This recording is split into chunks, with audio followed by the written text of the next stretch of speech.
नमामि दयानन्दं मदाचार्यवरं परम्।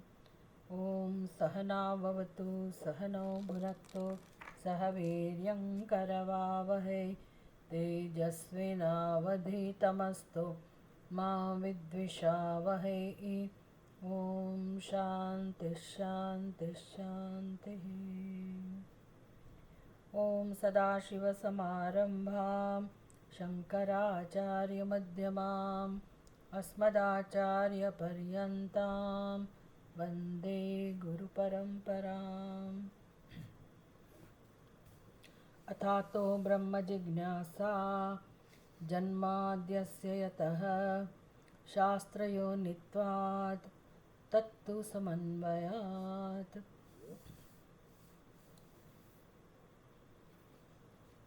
अथातो ब्रह्म जिज्ञासा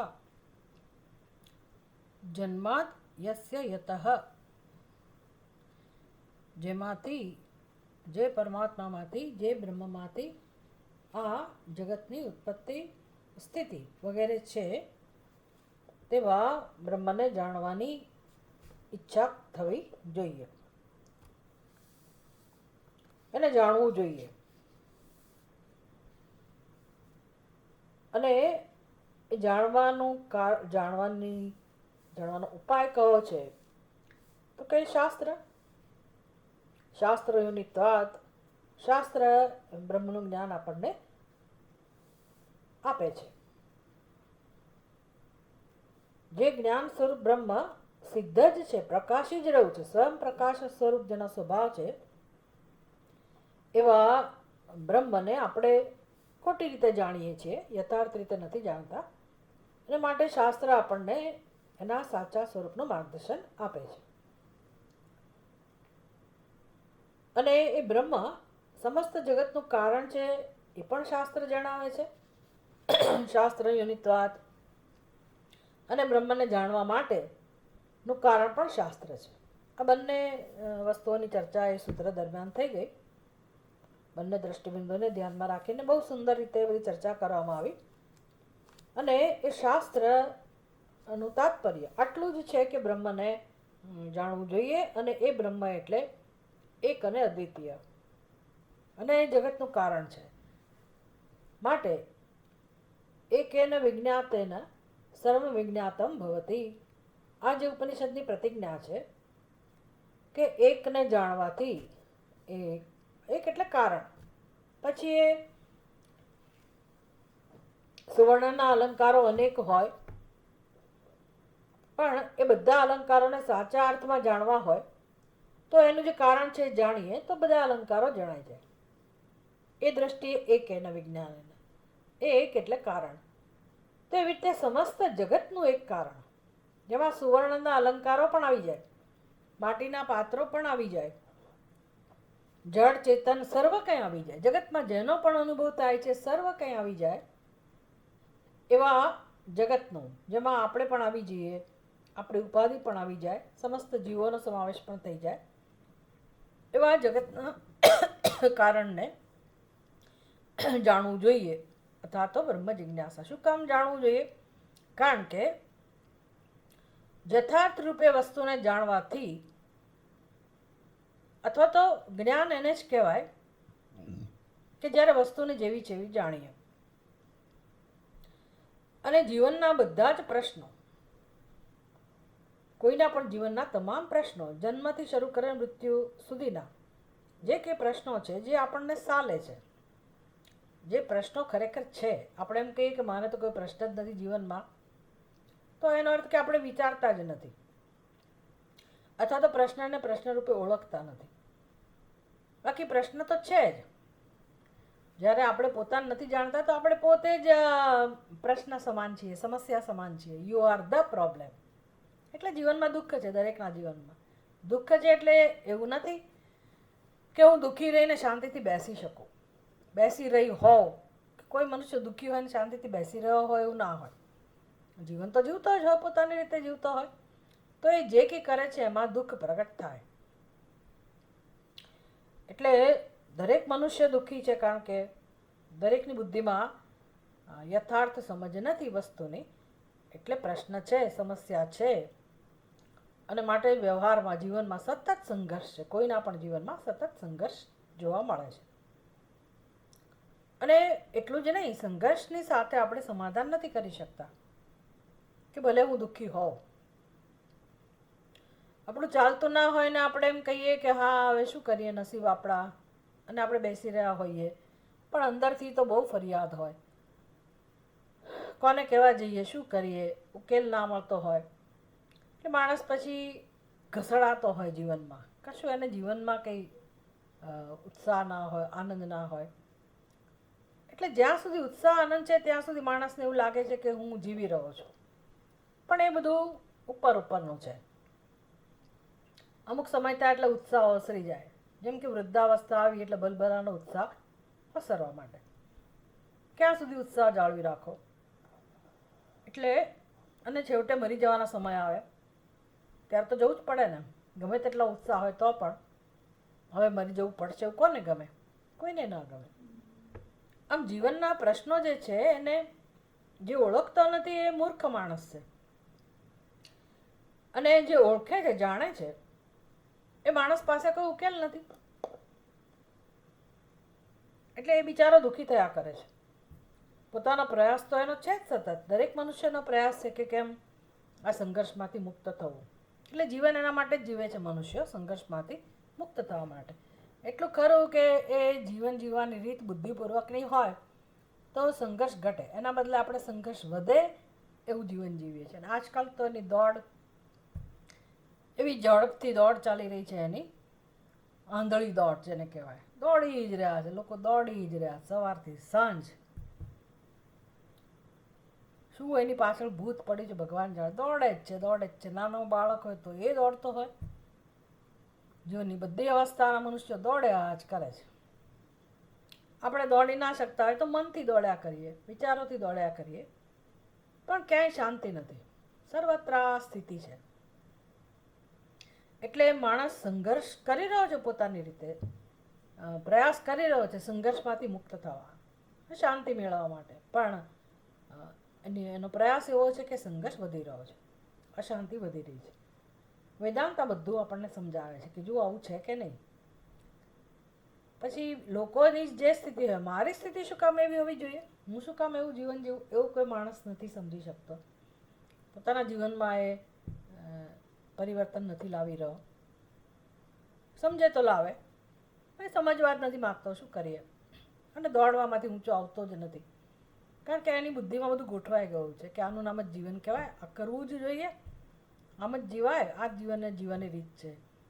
તમે સત્સંગનું ગમે તેટલું મહત્ત્વ સમજાવો, એની બુદ્ધિમાં એ જે છે એ જ વસ્તુનું મહત્ત્વ રહે છે. એને સત્સંગનું મહત્ત્વ સમજાતું જ નથી. એટલે આ તો છે કે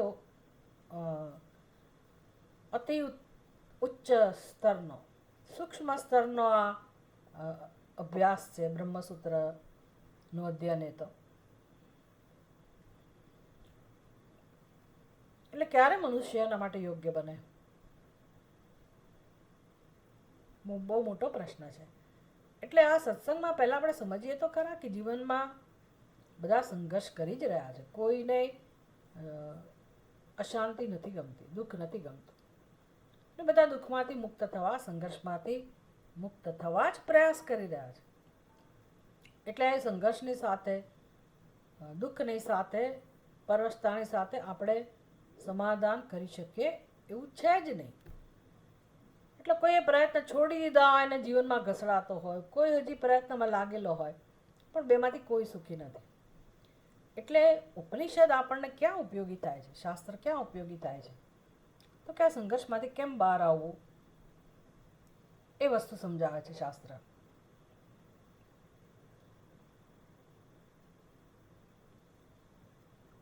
તત્તુ સમન્વયાદ.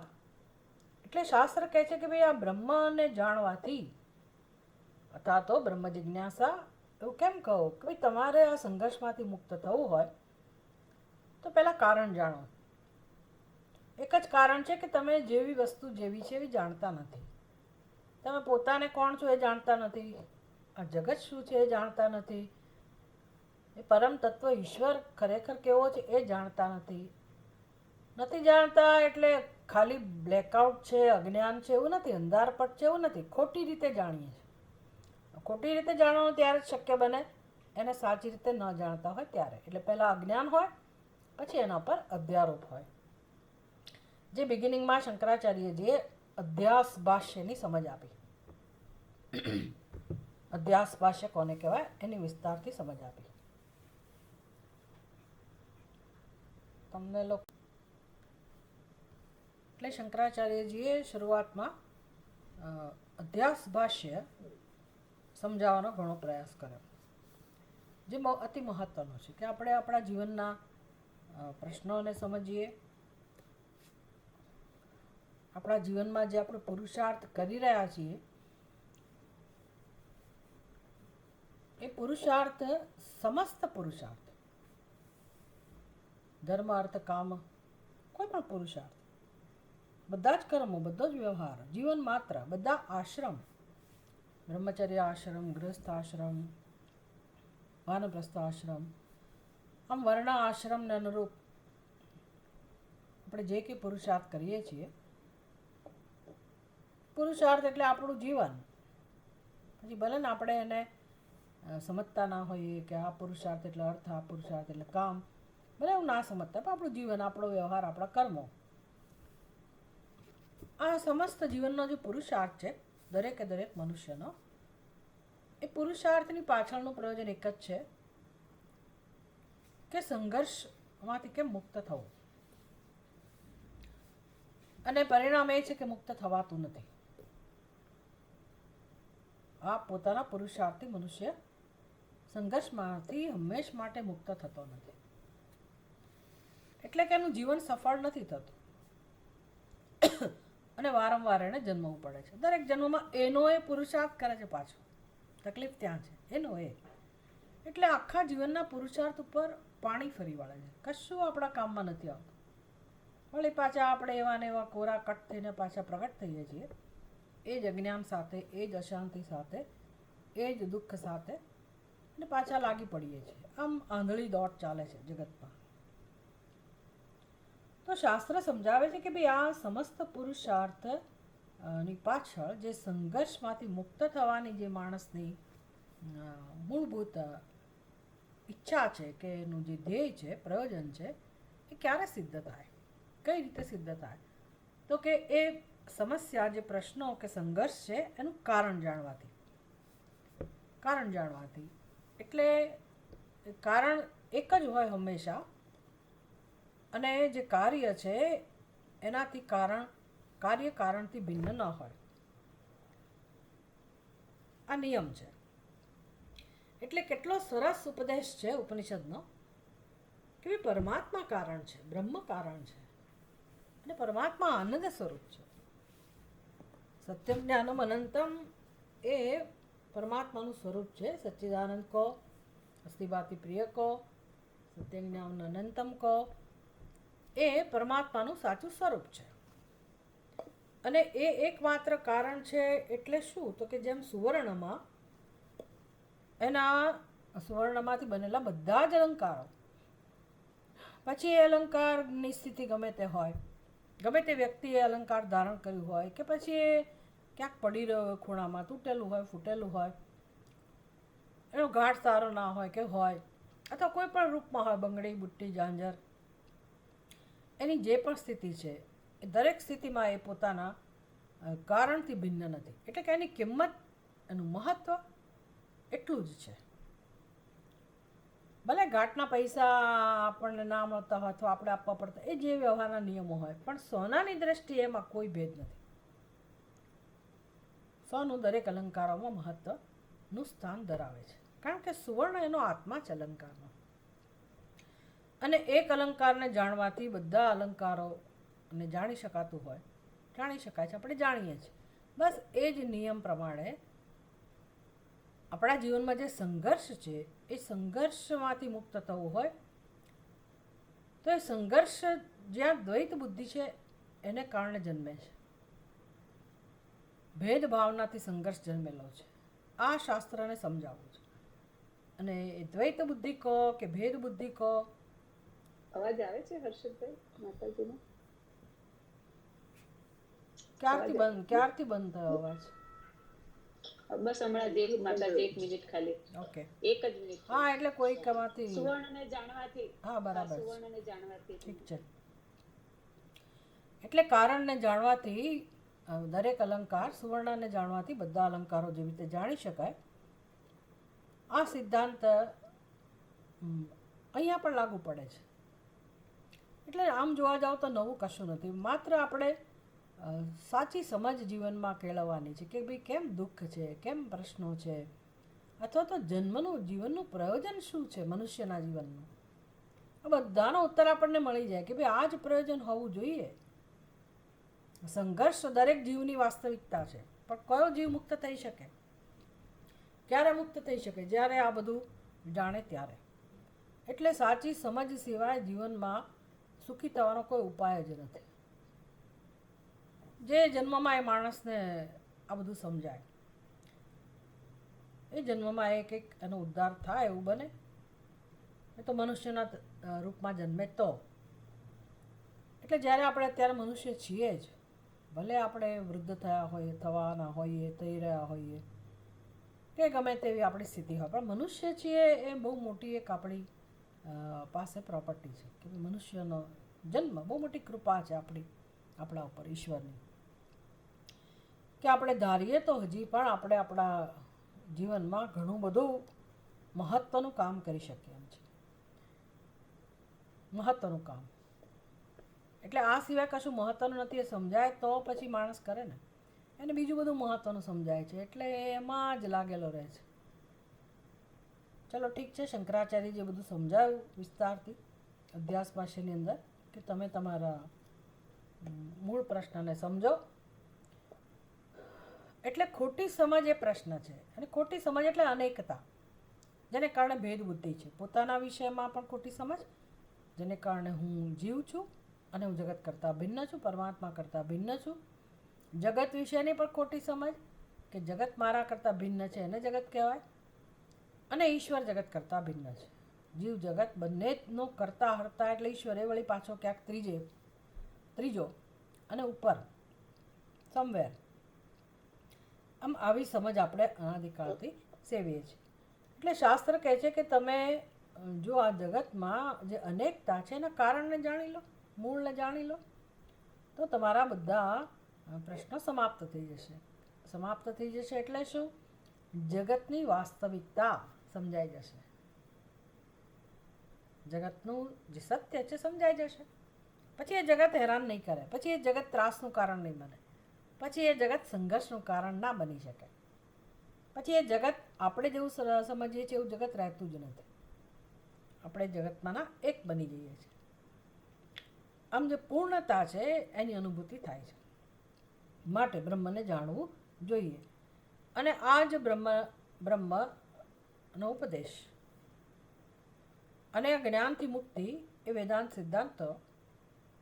અને શંકરાચાર્યજી કહે છે કે આ વેદાંતના બધા જ વાક્યો કેવળ આ જ્ઞાનનો જ મહિમા સમજાવે છે, જ્ઞાનનું મહત્ત્વ સમજાવે છે. પણ જેની માનસિકતા, એનું કારણ પણ દ્વૈત બુદ્ધિ જ છે. અહમ કરતા, અહમ ભોગતા, આ જે આપણી માનસિકતા છે એને કારણે આપણે આ જ્ઞાનનું મહત્ત્વ નથી સમજી શકતા અને કર્મ કરવામાં જ માનતા હોઈએ. તો ભાષ્યકાર કહે છે કે ભાઈ અહીંયા યથાભૂત બ્રહ્મ આત્મ વિષયમ અપી જ્ઞાનમ ન ચોદના તંત્રમ. એની પહેલાંનું વાક્ય પ્રત્યક્ષ વિષય વસ્તુતંત્ર એવ ઇતિ જ્ઞાનમ એવ એતત ન ક્રિયા. આ સિદ્ધ થયેલું વાક્ય. ભાઈ તમે ઘણી બધી દલીલોથી આ સિદ્ધ કર્યું. હું જે વાંચું છું એ પેજ 191 બ્રહ્મસૂત્ર આપણું જે પુસ્તક છે, શંકર ભાષ્ય રત્નપ્રભા ભાષા અનુવાદ સહિત એ જે પુસ્તક છે એમાં ચોથું અધિકરણ, ચોથું સૂત્ર, અધિકરણ પહેલું, પાદ પહેલો,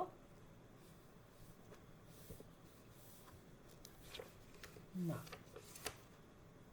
એ તો બધું પૂરું થઈ ગયું.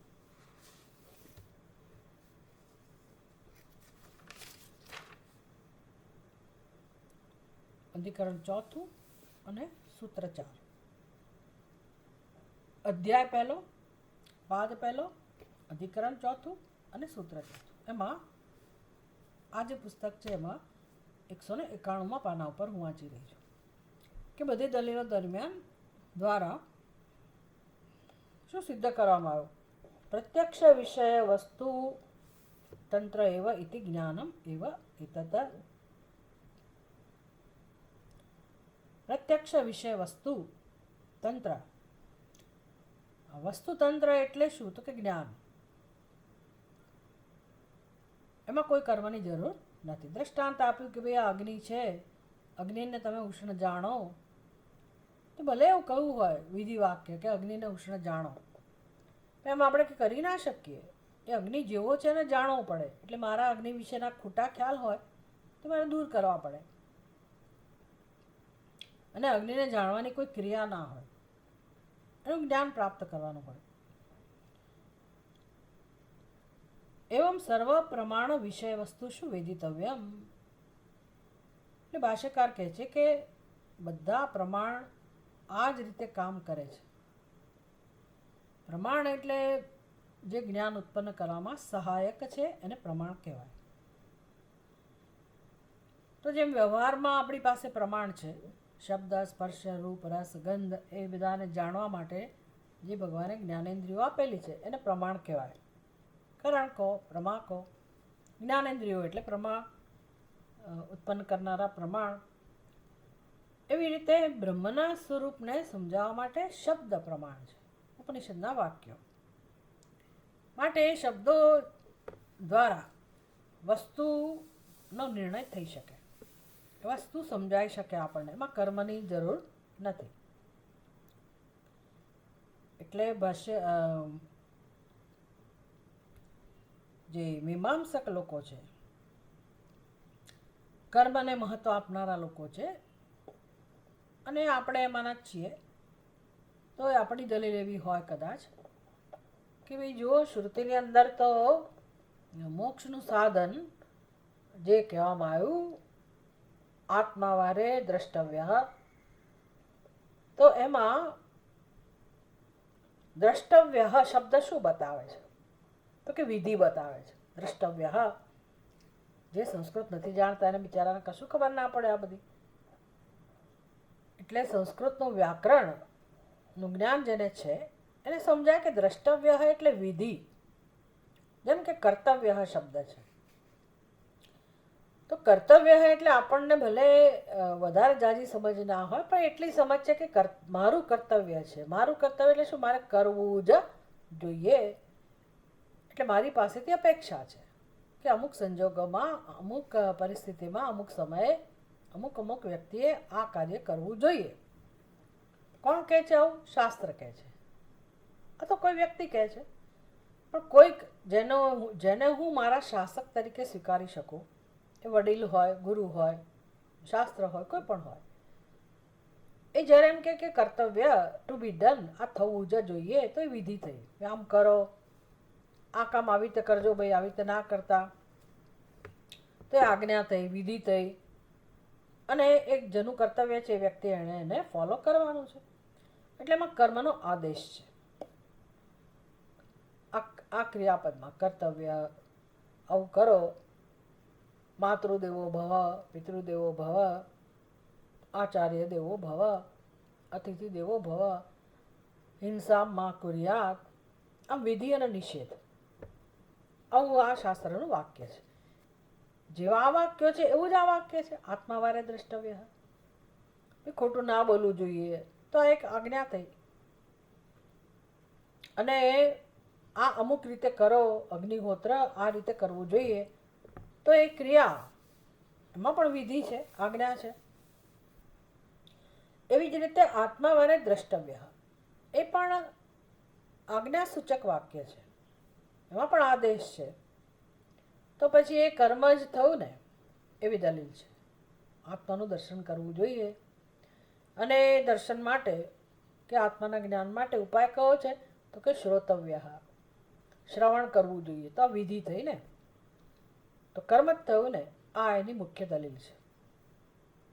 ભાષ્યકાર સમજાવે છે કે ભલે ભાષા આવી હોય, ભલે એનો અર્થ આવો થતો હોય, પણ એમાં કોઈ કર્મ ખરેખર લાગુ પાડી શકાય એવું જ નથી. એટલે અગ્નિને ઉષ્ણ જાણો, તેમાં તમે શું કર્મ કરી શકો? ભલે વિધિ હોય આ પ્રકારની, પણ એ જ્ઞાન છે, એમાં કર્મ લાગુ પાડી શકાય એવું જ નથી. એવી જ રીતે વ્યથાભૂત બ્રહ્મ આત્મ વિષયમ અપી, બી આત્મા કે બ્રહ્મ એ જેનું જેવું સ્વરૂપ છે, તો એ જાણવું એ જ મહત્વનું છે ને. અને જાણવામાં કર્મની જરૂર નથી. એનું જ્ઞાન પ્રાપ્ત કરો ભાઈ. આત્મા વારે દ્રષ્ટવ્ય એટલે આત્માને જ જાણો, એમાં કર્મની જરૂર નથી. ભલે એમાં આવા વાક્યો હોય જેને સંસ્કૃતમાં લીટ, લૂટ આ બધા પ્રયોગ થાય. બી આજ્ઞાવાચક, આદેશાત્મક, એ એનું નામ છે વ્યાકરણની ભાષામાં. ભાઈ આ વાક્ય આ કાળ સૂચવે છે, જેમ વર્તમાન કાળ, ચાલુ વર્તમાન કાળ, ચાલુ ભૂતકાળ, પૂર્ણ ભૂતકાળ, પૂર્ણ વર્તમાન કાળ, એવા જે કાળના વિભાગ છે, અને આપણે વાક્યની રચના કરતા હોઈએ કે એનો અર્થ કરતા હોઈએ. એવી જ રીતે લિટ, લિંગાદય, એટલે ભલે એવું બધું બતાવે આ વાક્યો,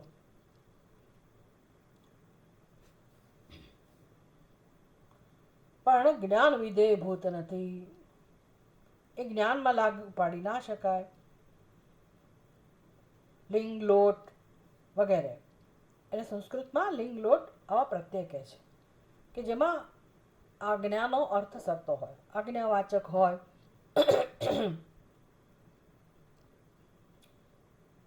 જેમાં વિધિ નો સમાવેશ થતો હોય, એને વિધેય કહેવાય. તો જ્ઞાન ક્યારેય વિધેય નથી.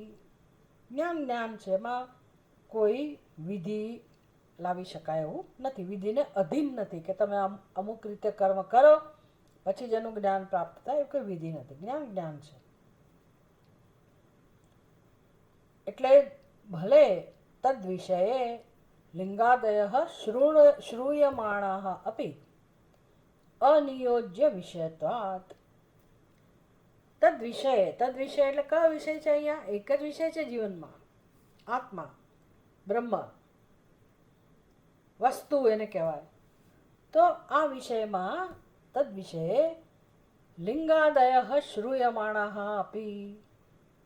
લિંગાદય એટલે એ વળી શું? આદય એટલે વગેરે વગેરે. તો પણ પહેલા શું? તો કે લિંગ, લિંગ, લોટ આ બધા પ્રત્યયો છે જે કાળનું કાળવાચક છે. અથવા તો એ તમને એ પ્રકાર બતાવે છે કે આ પ્રત્યય શું સૂચવે છે? તો કે વિધેય, વિધાન કરે છે, વિધિ બતાવે છે. જેમ કે આત્મવારે દ્રષ્ટવ્ય, તો એ વિધિ બતાવનારું વાક્ય છે. શ્રૂયમાણા અપી, શ્રૂયમાણા એટલે કે છે શાસ્ત્રમાં, એની ના નથી, આવા વાક્યો છે, પણ અનિયોજ્ય વિષયત્વાદ, એને આત્મજ્ઞાન સાથે જોડી શકાય એવું નથી. એ વિધેયાત્મક જે વાક્યો છે એને કોઈ પણ રીતે, ભલે આત્માવારે શ્રોતવ્ય કહું કે આત્માને સાંભળી ના શકાય ભાઈ, આત્માને સાંભળવાનું ના હોય. આત્માના દર્શન માટે મારે શ્રવણ કરવાની જરૂર છે. એ આખી વસ્તુ જુદી બની ગઈ. જાણવાનું કામ, જાણવાનો વિષય આત્મા છે, અને આ બધા વાક્યો શું કહે છે? આત્માવારે દ્રષ્ટ, આત્માને જાણવું જોઈએ. તો જાણવું એ એક વિધિ ના થઈ, ક્રિયા ના થઈ, એવી દલીલે આગળ આવશે. પણ આ શ્રોતવ્ય, મંતવ્ય એ બધા જે વિધેયવાચક, આજ્ઞાવાચક જે વાક્યો છે એ ભલે હોય, પણ એને જ્ઞાન સાથે કોઈ રીતે જોડી શકાય એમ નથી. એને કહેવાય અનિયોજ્ય વિષયત્વાત. હોવાથી તમે એને ગમે તે રીતે જોડવાનો પ્રયત્ન કરો તો પણ એ પરિસ્થિતિ કોના જેવી થાય? કુંઠી ભવંતી ઉપલાદિષુ પ્રત્યુક્ત ક્ષુર તીક્ષ્ણાદિવત. અસ્ત્રની ધાર જેમ મુઠ્ઠી થઈ જાય. અસ્ત્રની ધાર કેટલી તીક્ષ્ણ હોય, પણ તમે એને પથ્થર ઉપર ઘસો એટલે પથ્થર તોડવા માટે પ્રયુક્ત કરો, પથ્થર તોડવા માટે તમે ઘા મારો એ તીક્ષ્ણ તલવારથી, પથ્થરને કંઈ ના થાય, પણ તલવાર મુઠ્ઠી થઈ જાય એ તમારું પ્રયોજન સિદ્ધ ના થાય. કેમ તો કે તલવાર પથ્થર કાપવાનું સાધન જ નથી, અથવા તો એ તલવારને કોઈ રીતે તમે પથ્થર સાથે આવા કર્મ દ્વારા જોડી જ ના શકો. હા, લાકડું કાપવાનું હોય તો જુદી વાત છે, બીજી કોઈ વસ્તુ કાપવાની જુદી વાત છે, પણ પથ્થર કાપવાનો હોય તો એ તલવારની ધાર થી તમે એ કામ કરો તો એ શક્ય નથી, ધાર મુઠ્ઠી થઈ જાય છે. એવી જ રીતે જ્ઞેય બ્રહ્મ જે જાણવાનો વિષય છે આત્મા, એમાં પણ તમે કર્મ લાવો વચ્ચે કે હું કર્મથી જાણી લઈશ તો એ પણ નકામું થાય છે. એટલે કે એમાં કર્મ પાછું પડે છે, કર્મ કોઈ રીતે જ્ઞાન ઉત્પન્ન કરી શકતું નથી. હવે આપણે આગળ વધીએ. એનો હેતુ પણ આપ્યો, કેમ એવું છે, કેમ આત્મજ્ઞાન સાથે આ કર્મ કે કશું ના કરી શકે? અહેય અનુપાદેય વસ્તુ વિષયત્વાત. અહેય અને અનુપાદેય વસ્તુ વિષયત્વાત. ભાઈ બ્રહ્મ કેવું છે? બ્રહ્મ વિષય છે કેવો? આત્મા વિષય છે કેવો? એનો સ્વભાવ કેવો છે? અહેય અને અનુપાદેય, એટલે એ આપણાથી ભિન્ન નથી, આપણાથી ભિન્ન નથી. કર્મ કયા ક્ષેત્રમાં થાય? જે આપણાથી ભિન્ન હોય. એટલે કે જેને તમે ત્યાગ કરી શકો, જેનો ત્યાગ કરવાનો હોય. જેમ કે ભાઈ મારી પાસે કોઈ તૂટે ફૂટેલી કોઈ વસ્તુ હોય, નકામી કોઈ વસ્તુ હોય, અને એમ લાગે કે બસ આ બહુ જૂનું થઈ ગયું છે, હવે તમે એને, કાગળ નકામું થઈ ગયું છે, હવે એને તમે જવા દો, તો એનો ત્યાગ કર્યો. એ ક્યારે કરી શકું? ત્યાગરૂપી કર્મ ક્યારે થઈ શકે? જ્યારે ત્યાગનો વિષય છે મારા કરતાં ભિન્ન છે, કોઈક રીતે એની સાથે હું વ્યવહાર કરી શકું તો એનો ત્યાગ થઈ શકે.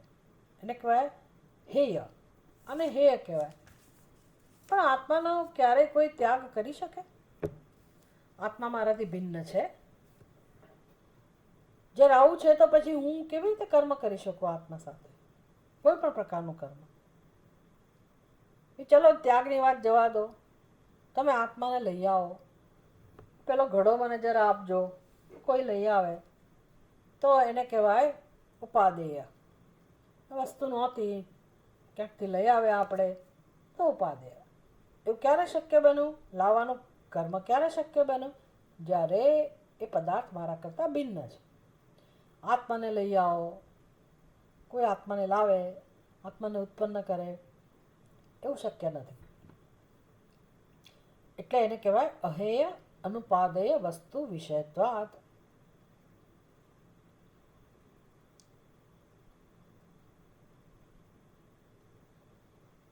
તો હવે પ્રશ્ન થાય, કારણ કે આપણો પીછો ના છોડે, કે આવું કહીએ એટલે એ લોકો સ્વીકારી ના લે, એ લોકોને દલીલ કરાવો રસ હોય જ, કારણ કે એમનો આગ્રહ એમને છોડવો નથી, એમની સમજ જે છે એ જ સાચી છે એવું જ માનવું છે એમનું, તો એ દલીલ કરવાના જ. તો હવે દલીલ કરે છે, કિમર્થાની તર્હિ આત્મા વા અરે દ્રષ્ટવ્ય શ્રોતવ્ય ઇત્યાદિની વિધિચ્છાયાની વચનાની. આ જે ઉપનિષદના વાક્યો છે એને કહેવાય વચનાની. એ કેવા છે? તો કે વિધિચ્છાયા, વિધિચ્છાયાની વચનાની. વિધિચ્છાયાની એટલે વિધિ દર્શાવનારા. સીધે સીધી ભલે વિધિ જણાતી ના હોય, છતાં પણ એ પ્રયોગ કેમ થયો કે જેમાં વિધિનો નિર્દેશ રહેલો છે? એ વાક્યો જે બતાવેલા છે શ્રુતિની અંદર, તો એવું તો બને જ નહીં ને કે જે શક્ય જ નથી એની વાત શ્રુતિ કરે, એવું તો ના જ હોવું જોઈએ ને. એટલે જ્યારે શાસ્ત્રની અંદર, ઉપનિષદની અંદર આવા વાક્યો જ્યારે છે જ, તો કંઈક તો પ્રયોજન હોવું જ જોઈએ ને એનું. અને એ વાક્યો જ્યાં જોવા મળે છે, જે ઉપનિષદમાં આત્માવારે શ્રોતવ્ય, દ્રષ્ટવ્ય વગેરે, આત્માવારે દ્રષ્ટવ્ય, શ્રોતવ્ય વગેરે જે વાક્યો છે, એનું શું? એ બધા વાક્યો વિધિનો નિર્દેશ કરે છે, એનું શું શું પ્રયોજન હોય? આવું કર્મકાંડની દલીલ છે. સ્વાભાવિક પ્રવૃત્તિ વિષય વિમુખીકરણાર્થાની ઇતિ બ્રૂમઃ. હવે આ ભાષ્યકારે આગળ એની ચર્ચા કરેલી છે. આપણે ઘણા વખતથી આ બ્રહ્મસૂત્રનું અધ્યયન કરી રહ્યા છીએ, એટલે કદાચ બધાને યાદ ના હોય કે ભાષ્યકારે ક્યારે આ ચર્ચા કરી, અને વચ્ચે આપણો ઘણો ગેપ પણ આવી ગયો. પણ તમે જોઈ શકશો આગળના સૂત્રોમાં, અને આગળ ભાષ્યકારે આ બધી ચર્ચા કરેલી છે. બ્રૂમઃ, ભાઈ અમે કહું તમને. શું કહું? ભાષ્યકાર કહે છે કે અમે તમને સમજાવ્યું કે ભાઈ આ વાક્યો ખરેખર કયા પ્રયોજનથી છે. કયા વાક્યો? આત્માવારે દ્રષ્ટવ્ય વગેરે, શ્રોતવ્ય, મંતવ્ય, નિધિધ્યાસિતવ્ય. એ વાક્યો કેમ અહીંયા લીધા છે? તવ્ય પ્રત્યય છે. નિધિધ્યાસિતવ્ય, મંતવ્ય, શ્રોતવ્ય, કર્તવ્ય, એ પ્રકારે આ જે તવ્ય પ્રત્યય છે એ કર્તવ્ય બતાવે છે, તમારે કરવું જ જોઈએ. એટલે એમાં વિધિ આવી જ ગઈ. તો દલીલ એવી છે કે ભાઈ આવો પ્રયોગ શું કામ કર્યો શાસ્ત્રની અંદર? કંઈક તો હોવું જોઈએ ને કારણ. એટલે ભાષ્યકાર કહે છે ભાઈ કારણ અમે તમને કહું કે આ આવું કહેવાની શી જરૂર છે. સ્વાભાવિક પ્રવૃત્તિ વિષય વિમુખીકરણાર્થાય. કેવું સરસ ભાષ્યકાર સમજાવે છે કે શાસ્ત્રએ શું કામ આવું કહેવું પડ્યું? સ્વાભાવિક પ્રવૃત્તિ વિષય વિમુખીકરણાર્થાય. મનુષ્યની પ્રવૃત્તિ, સ્વાભાવિક પ્રવૃત્તિ નો વિષય કોણ છે? દરેક મનુષ્ય ક્યાંયનો પણ કેમ ના હોય, ભારતનો હોય, અમેરિકાનો હોય, ઇંગ્લેન્ડનો હોય, આફ્રિકાનો હોય, કે પેલા એલિયન્સ હોય, માની લો ક્યાંય પણ મનુષ્યનું જીવન હોય, કારણ કે મનુષ્યને કર્મની સાથે સંબંધ છે. તે મનુષ્યના જે કર્મો જે છે, પ્રવૃત્તિ જે છે, સ્વાભાવિક પ્રવૃત્તિ જે છે દરેક મનુષ્યની, એનો વિષય કોણ હોય છે? કોને ધ્યાનમાં રાખીને એની પ્રવૃત્તિ હોય છે? આત્માને ધ્યાનમાં રાખીને કે અનાત્માને ધ્યાનમાં રાખીને? આપણે આપણી જ ચર્ચા કરવાની કે આખી જિંદગી આપણી બુદ્ધિમાં કોનું મહત્વ છે, કોને ધ્યાનમાં રાખીને આપણે પ્રવૃત્તિ કરીએ છીએ? કે અનાત્માને સમર્પિત છીએ. તો સ્વાભાવિક રીતે જ આવો સ્વભાવ જ છે. નૈસર્ગિકોયમ લોક વ્યવહાર. અધ્યાસ ભાષામાં શંકરાચાર્યજી આ શબ્દો વાપરેલા છે. નૈસર્ગિકોયમ લોક વ્યવહાર. આ સ્વાભાવિક છે. સ્વાભાવિક એટલે કશું સ્વાભાવિક નથી છે, આ તો બધું અજ્ઞાનમાંથી જન્મેલું. પણ અજ્ઞાન છે એવી ખબર જ નથી, એટલે લોકો પોતાની રીતે જીવન જીવે જ રાખે છે. તો હવે આવા જીવને જે પોતાનો જન્મ વેડફી રહ્યો છે, અનેક જન્મ વેડફાઈ રહ્યા છે, અનેક જન્મો આપણા વેડફાઈ ચૂક્યા. અત્યારે આ જન્મ પણ વેડફાઈ રહ્યો છે જો આપણે નહીં સમજીએ તો. અને પછી તો પ્રશ્ન જ નથી, ખબર નથી મનુષ્યનો જન્મ મળશે કે કેમ. એટલે ભાષ્યકાર કહે છે સ્વાભાવિક પ્રવૃત્તિ જે છે મનુષ્યની, એમાંથી એને કેમ એને ઉપર ઉઠાડવો, ઉપર લાવવો? કેમ વિમુખીકરણ, વિમુખ છોડાવવો બંધનમાંથી, દુઃખમાંથી? કેવી રીતે એને છોડાવવો? ઘરમાં બાળક હોય, યંગસ્ટર હોય, તોફાની હોય, નાનું બાળક ધારો કે હોય, બહુ તોફાની હોય, બહાર આખો દિવસ રખ્યા કરતું હોય, તો ખખડાવે માતા પિતા, ખીજાય કે ભાઈ પગ વાળીને બેસ તું ઘરમાં બેસ. બેસવું એટલે ખરેખર આમ કોઈ વિધિ નથી કરવાની, છતાંય શબ્દો વાપરીએ, બેસ ચૂપચાપ, શાંતિથી બેસ, ક્યાંય જવાનું નથી. તો આવા શબ્દો વાપર્યા ને આપણે, આદેશ જ છે ને, એમાં વિધાન જ છે ને. પણ એ શેના માટે છે? એને જે રખડવાની ટેવ છે એમાંથી એને પાછો વાળવા માટે. બહુ થયું ભાઈ, હવે તું રખડપટ્ટી બંધ કર, હવે ચોપડી લઈને બેસ. એટલે શું, રમત ગમતનો જે વિષય છે એમાંથી તું પાછો વળ, એ પ્રવૃત્તિ છોડ અને જે ભણવાનું છે એમાં તારું મન લઈ આવ. આને કહેવાય વિમુખીકરણ. વિમુખીકરણ એટલે આપણે વિમુખ થયેલા જ છીએ, આત્માથી વિમુખ થયેલા છીએ, અનાત્મામાં લાગેલા છીએ. એટલે ઉપાય કયો હોય? પછી એક જ ઉપાય હોય, વિમુખીકરણ. કે પહેલાં આપણી દિશા બદલો.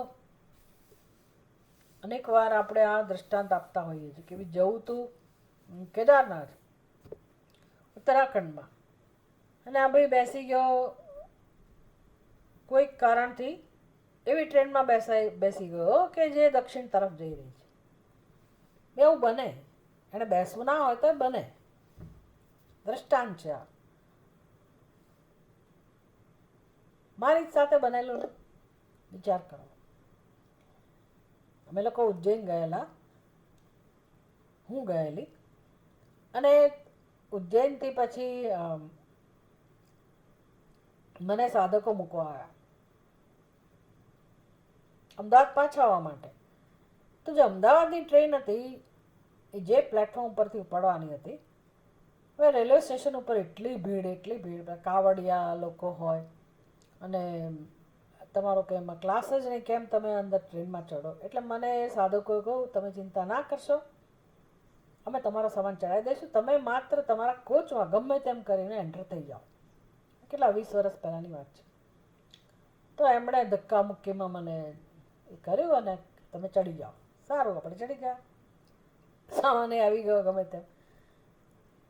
અને જ્યારે ટીસી આવ્યા, ટીસીને આવતા પહેલાં જ હું જે સીટ ઉપર મારી જે નંબર હતો એમાં બી કોઈ વ્યક્તિ બહેન બેઠેલી હતી. એ કહે છે કે આ મારો નંબર છે. મેં કીધું ભાઈ મારો નંબર છે. ભાઈ ટીસીને બતાવ્યો, ટીસી મને કહ્યું કે આ તમારો નંબર છે, તમે બેસો. એટલે પેલી બિચારી બહેન તો જતી રહી.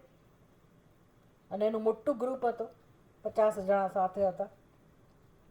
એ લોકોએ એને ગમે તેમ કરીને એકોમોડેટ કરી લીધી, એની વ્યવસ્થા થઈ ગઈ. અને પછી એ લોકોએ ટ્રેન તો ઉપડી, પછી વાતો શરૂ કરી. અને પછી બિચારા ભૂલી ગયા બધું. મને પૂછ્યું એણે કે તમે ક્યાં જાઓ છો વગેરે વગેરે. કીધું ભાઈ હું તો અમદાવાદ જાઉં છું. તો કે અમદાવાદ તો રાજકોટ પછી આવતું હશે ને, 2 દિવસ પછી આવે ને. મેં કીધું ના ભાઈ, તો સવારે પહોંચાડી દે. તો કેવી રીતે પહોંચાડે? કે અમે લોકો આ તો ટ્રેન, અમે તો કલકત્તા જઈએ છીએ. મેં પૂછ્યું તમે ક્યાં જાઓ? કલકત્તા. એટલે ત્યાંથી બિચારાને એમ કે આ રાજકોટ પાછી જતી હશે અને પછી અમદાવાદ. એટલે મને આશ્ચર્ય થયું. મેં કીધું આ કલકત્તા 50 લોકો જઈ રહ્યા છે, તો એ તો ભૂલ ના કરે. 50 લોકો કે ભૂલથી ખોટી ટ્રેનમાં બેસે અને ટીસી બેસવા દેવું ના બને. અને ફરી ટીસીને બોલાવ્યો. મેં કીધું આ કંઈક ભૂલ છે જુઓ. પછી કહે છે કે હા તમારી તમે તો ખોટી ટ્રેનમાં બેઠા છો. કેમ ભાઈ, મારા ટ્રેનનો ટાઈમ પણ આ હતો ને તમને હા પણ પાડી. તો કે બધું બરાબર છે, પણ તમારી ટ્રેન જે હતી એને આવવાની વાર હતી અને આ જે ટ્રેન છે લેટ હતી. એટલે હવે એ જમાનામાં કે આટલી બધી ક્લેરિટી નહોતી. ટ્રેનનો નંબર ચેક કરો, આ કરો, તો બધા બિચારા સાધકો ટેન્શનમાં આવી ગયેલા અને ગમે તેમ કરીને. એટલે આપણે તો વિચારવાનું હોય જ નહીં, આપણને એમ કે પણ આવું થયું. વિચાર કરો હવે શું કરવાનું. જવું છે અમદાવાદ, જઈ રહ્યા છે કલકત્તા, શું કરવાનું હોય? પછી ટીસી કે ભાઈ ભોપાલ સુધી આ ટ્રેન અટકવાની નથી. ભોપાલ આવશે અને તમારે ભોપાલ ઉતરી જવું પડે. આ ઉતરી જવું એનો કહેવાય વિમુખીકરણ. કેમ? તો કે મારે જવું છે અમદાવાદ, હું જઈ રહી હતી રોંગ ડિરેક્શનમાં. એ સિવાય કોઈ ઉપાય જ નથી. પછી ઉતર્યા પછી તમને અમદાવાદ જવાની ભલે પેસેન્જર ટ્રેન મળે, ભલે રાત્રે 2 વાગે તમારે ઉતરવું પડે, ઉતરવું જ પડે. તમે એમ ના કહી શકો કે ભાઈ આવા સમયે કોઈ ટ્રેન નહીં મળે ને હું પછી કલકત્તા. આવું બધું ના કરાય ને, કોઈ કરતું હશે.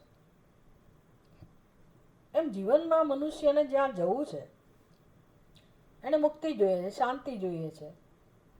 એની એક જ વિચારાની જન્મથી ઈચ્છા છે અને જઈ રહ્યો છે બહારની તરફ, અનાત્માની તરફ એની દ્રષ્ટિ લાગેલી છે.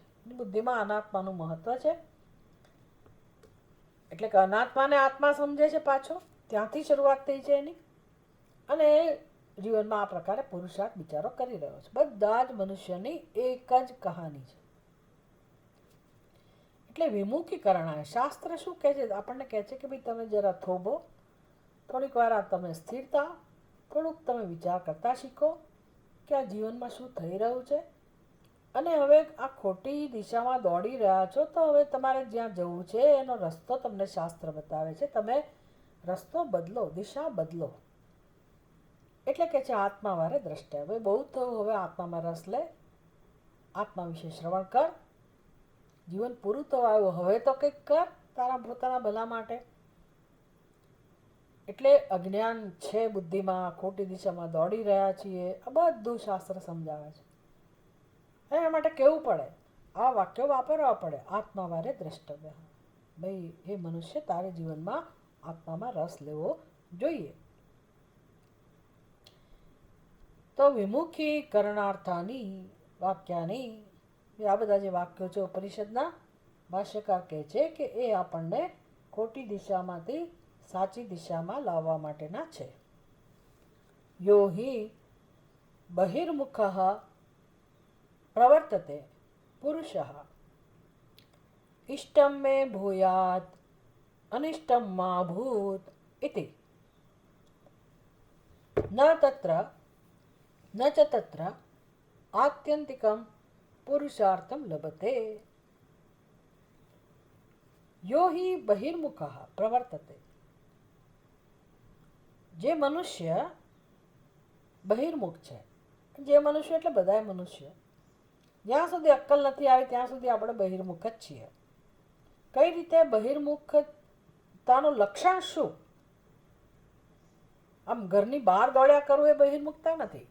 કોઈ કર્મ કરવું એ બહિર્મુખતા નથી. મારી સમજ કેવી છે, જે સમજમાંથી કર્મ જન્મે છે એ સમજ જે ખોટી હોય તો એને બહિર્મુખ કહેવાય. એ સમજમાંથી જે કર્મ જન્મે એ પછી બહિર્મુખ કહેવાય. સમજ સાચી હોય ને કર્મ હોય તો એ બહિર્મુખતા નથી. એટલે એવું નહીં સમજવાનું કે જે માણસ ઘરમાં રહે છે, આંખો બંધ કરીને બેસી રહે છે અને કશી પ્રવૃત્તિ નથી કરતો એ અંતર્મુખ છે. એવું બધું ગાંઠપણ છે દુનિયામાં, એને લોકો આધ્યાત્મિક કહે છે. એવું નથી. હા, એ અંતર્મુખ મનુષ્ય ઘણીવાર આત્મચિંતનમાં લાગેલો હોય તો એની પ્રવૃત્તિ ઓછી હોય, વ્યવહાર ઓછો હોય, ઓછું બોલનારો હોય, બહુ મિલનસાર ના હોય, એ આખી જુદી વસ્તુ છે. પણ સમજ કેવી છે મનુષ્યની એ બહુ મહત્વનું છે. એટલે સામાન્ય મનુષ્યની સમજ કેવી છે? કારણ કે ભાષાકાર કહે છે સ્વાભાવિક પ્રવૃત્તિ, એટલે સમજાવી રહ્યા છે કે મનુષ્યની સ્વાભાવિક સમજ કેવી છે. એની પ્રવૃત્તિ કઈ સમજમાંથી જન્મે છે? ઇષ્ટમ મે ભૂયાત, એ મારી આ ઈચ્છિત વસ્તુ મને મળે, અને અનિષ્ટમ મા ભૂત, મારું અનિષ્ટ ના થાવ. બસ આપણી આવી જ ઈચ્છા હોય છે. ભગવાન મારી ઈચ્છિત વસ્તુ મળે, મારું ભલું થાય, મને સુખ મળે, અને અનિષ્ટ વસ્તુ જેનાથી દુઃખ ઉત્પન્ન થાય એ મને ના મળે. બસ આમાંથી પ્રવૃત્તિ જન્મે છે. ઇષ્ટ અનિષ્ટ, ઇષ્ટ ઉપપત્તો અનિષ્ટ ઉપપત્તો. ઇષ્ટની પ્રાપ્તિ, ઇષ્ટની પ્રાપ્તિ એટલે મને ઇષ્ટ મળે એના માટે હું પુરુષાર્થ કરું, કાં તો અનિષ્ટ જે જીવનમાં છે એમાંથી મુક્ત થવા પ્રયાસ કરો. આ બે જ કારણો હોય છે મનુષ્યના જીવનમાં. પુરુષાર્થના પ્રવૃત્તિના બે કારણો હોય છે. ઇષ્ટમ મે ભૂયાત, અનિષ્ટમ મા ભૂત. ચલો ભલે રહું આવું, પણ ભાષ્યકાર કહે છે ન ચ તત્ર આત્યંતિકમ પુરુષાર્થમ લભતે.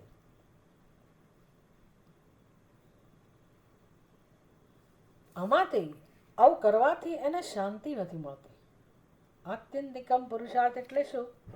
એ પુરુષાર્થ કર્યા પછી આપણને સંતોષ મળવો જોઈએ ને, સફળતા મળવી જોઈએ, શાંતિ મળવી જોઈએ, પણ નથી મળતું. તમ આત્યંતિકમ પુરુષાર્થ વાંછિનમ.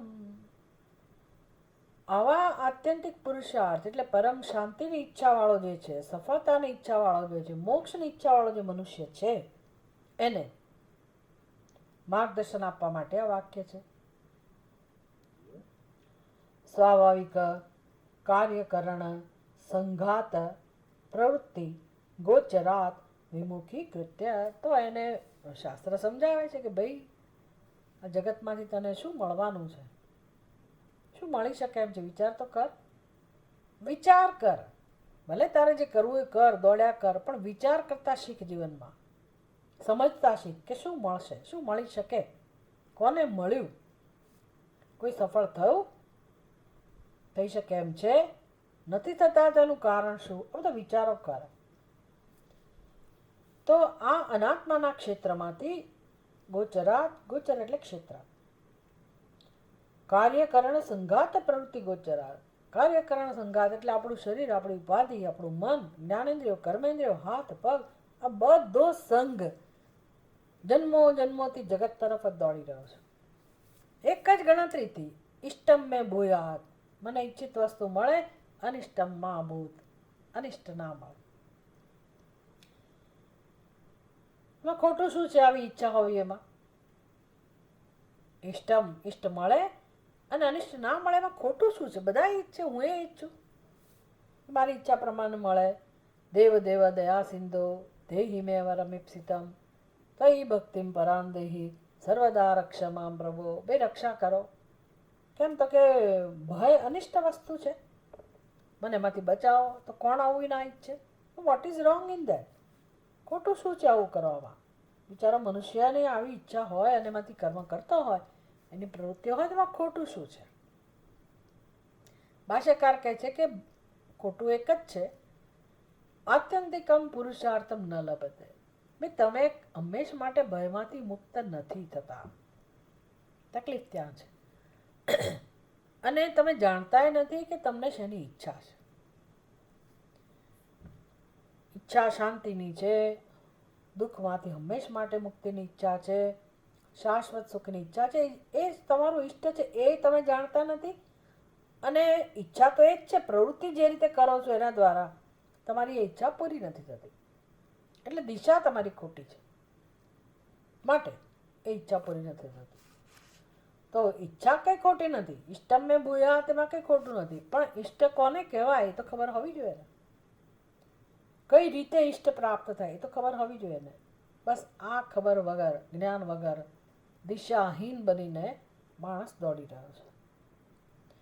તો હવે જેને થોડીક પણ સમજ આવી જીવનમાં, અનુભવમાંથી શીખ્યો, અને હવે જે શાંતિ માટે જ્ઞાન ઈચ્છે છે, શાસ્ત્રનું માર્ગદર્શન ઈચ્છે છે, એમના માટે, આવા મનુષ્ય માટે વાંછિનમ આત્યંતિક પુરુષાર્થ વાંછિનમ, આવો આત્યંતિક પુરુષાર્થ એટલે કે મોક્ષની ઈચ્છાવાળા વ્યક્તિને એ જ સમજી શકે. એટલા માટે ભાષ્યકાર કહે છે કે ભાઈ આવા વ્યક્તિને વાળવા માટે, યોગ્ય માર્ગે વાળવા માટે ઉપનિષદ આવા શબ્દ પ્રયોગ કરે છે કે ભાઈ તારે જીવનમાં ઈષ્ટની પ્રાપ્તિ કરવી હોય, હંમેશ માટે અનિષ્ટમાંથી મુક્ત થવું હોય, તો આત્માનું દર્શન કરવું જરૂરી છે. એટલે એને જે જન્મો જન્મોની જે ટેવ પડી ગઈ છે, સ્વાભાવિક પ્રવૃત્તિ છે, એમાંથી વિમુખીકરણાય, એમાંથી વિમુખ કરાવીને પછી પ્રત્યેગાત્મ સ્રોત તયા પ્રવર્તયંતી.